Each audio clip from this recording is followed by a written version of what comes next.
You encounter this same limitation as you consider your own reasoning. You depend on principles that feel natural, such as the reliability of logic, the stability of cause and effect, or the consistency of perception, but none of these can be proven without relying on themselves. The scaffold of rationality stands, but its foundation remains untested. This does not diminish the usefulness of reason. Rather, it clarifies its limits. Al Ghazali realized that reason can guide inquiry effectively, but it cannot manufacture certainty. Certainty must arise from something that does not depend on the very tools being examined. As you reflect on this, you sense a shift. Arguments lose their finality. Conclusions become provisional. Thought becomes a method of inquiry rather than a claim to truth. What remains is a quieter, more honest relationship with reason, neither inflated nor dismissed. Recognizing the limits of reason is not a collapse of thought. It is the beginning of a deeper clarity, one that does not rely on the illusions of self-justifying logic. Al Ghazali eventually saw that the greatest distortion did not arise from flawed arguments but from the self using arguments to protect its preferred position.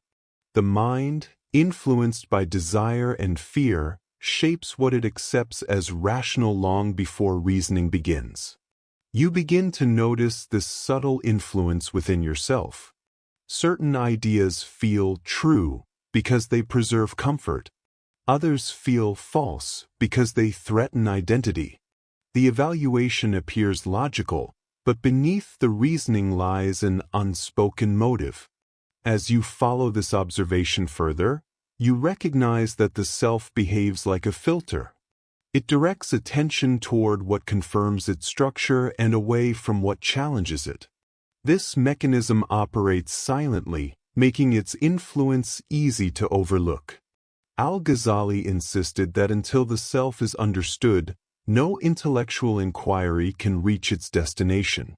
The realization is not condemning, it is clarifying. By seeing how the self interferes with perception, you also see how clarity becomes possible. The self must be examined, not obeyed. Thought becomes more accurate when it is no longer guided by what it seeks to defend. This insight prepares the ground for the next stage of inquiry, the disciplined use of doubt as a tool for purification. For Al Ghazali, doubt was not a threat to knowledge but a method for revealing its authenticity. He treated doubt as a disciplined process that removes assumptions one by one until only what withstands examination remains. You begin practicing this internally. You question not to dismantle truth, but to clear away what cannot support itself. Some beliefs fall quickly. Others persist but lose their intensity when examined without attachment. Doubt becomes a means of purifying the mind from the illusions it inherited through habit, culture, or the self's preferences. As you apply this discipline, you sense that clarity comes not from accumulating ideas but from discarding the ones that fail under scrutiny. The mind becomes lighter, more open, less confined by the patterns that previously dictated its conclusions. This practice does not promise absolute certainty. Instead, it creates the conditions for honest understanding. Doubt refines thought by exposing its weaknesses, leaving space for insights unshaped by unexamined assumptions. In this quiet refinement, you begin to understand why Al Ghazali insisted on confronting doubt directly. Only through this confrontation can the mind step beyond the illusions that once appeared as certainty.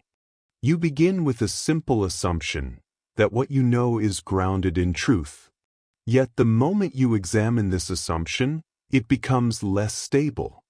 Al Ghazali confronted this instability directly, noticing that what feels certain often rests on repetition rather than verification.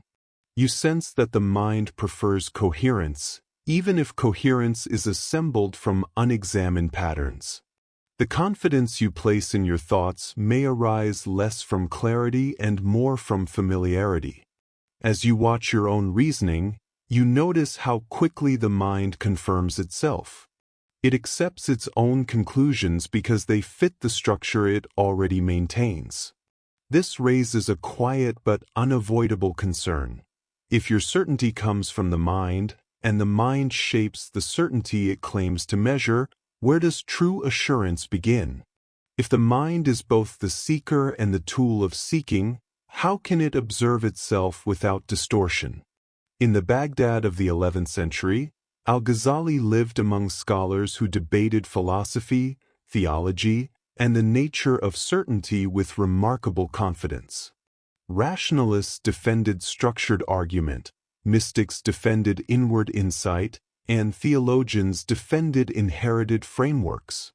Yet within this intellectual richness, Al Ghazali noticed that the outward sophistication of discourse often concealed an inward unease. He recognized that arguments could win debates without resolving confusion in the one who used them. The environment shaped his realization that knowledge must be measured not only by its reasoning but also by the state of the mind that reasons. As he examined the claims of perception, memory, and reason, Al Ghazali discovered that each contained cracks. Perception could mislead, memory could distort, and reasoning could be shaped by assumptions it did not question. From this, he understood that certainty built on these foundations might be less secure than it appeared. You begin to see the relevance of this insight within your own thinking. What you call clarity may simply be alignment with a familiar pattern. What you call logic may actually be preference wearing the language of reason. The crisis Al Ghazali faced becomes a mirror for your own inquiry. Stability cannot come from structures that shift with every reassessment. Reflection becomes the turning point. Not the casual reflection that confirms what you already think, but the careful observation that slows thought enough to reveal its structure. Al Ghazali treated this process as a discipline rather than a spontaneous impulse. He understood that the mind often operates too quickly for its own assumptions to be seen clearly. You begin to notice this speed within yourself. Thoughts arise with conclusions already implied within them. Beliefs present themselves as obvious before you can ask why they appear so. As you reflect more deliberately, you start distinguishing between what is evident and what only feels evident. This shift marks the threshold Al Ghazali crossed, the moment when thinking becomes transparent to itself. Reflection exposes the motives hidden beneath claims of logic. It reveals how the mind organizes its experience before reasoning begins. You recognize that without this transparency, the mind cannot move beyond the circularity of its own habits. From here, real inquiry begins, not by adding new ideas but by seeing the conditions that shape the old ones. Reflection transforms thought from a tool of confirmation into a lens for examination. And once that lens becomes clear, the pursuit of certainty takes on a different meaning entirely. Al Ghazali argued that the mind's interpretations are shaped by structures you rarely notice. These include expectations, inherited assumptions, and the frameworks absorbed from culture, education, and personal preference. You typically encounter experience through these structures without realizing that interpretation began long before awareness arrived. As you observe your own thought more closely, you realize that what appears as direct perception is often heavily pre-shaped. You see how quickly the mind categorizes, evaluates, and organizes input into a coherent pattern. The coherence then becomes evidence for the correctness of the pattern, even though the pattern was responsible for creating it. This loop forms what Al Ghazali called the concealed architecture of thought. It is not malicious, nor is it deliberate. It simply functions automatically, providing a sense of stability. But stability is not the same as truth. Recognizing this distinction becomes essential for anyone seeking genuine clarity. By uncovering this architecture, you begin to understand why disagreement and confusion persist even among intelligent thinkers. Each person reasons from a different foundation shaped by unseen influences.